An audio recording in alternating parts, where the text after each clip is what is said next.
Sa loob ng mahabang panahon, inaangkin ng ilan na ang salitang "Ako at ang Ama ay iisa" ay patunay na iisang persona ang Ama at ang Anak.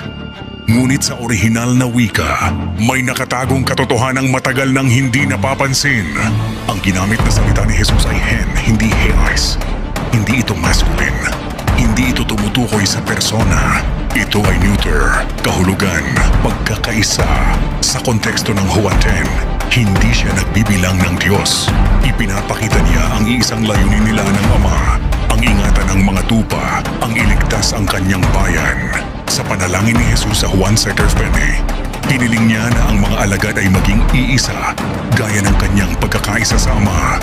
Hindi bilang isang persona, ngunit bilang isang layunin. Kaya ang Ako at ang Ama ay iisa, ay hindi misteryo ng persona. Ito ay malinaw na pahayag ng iisang misyon.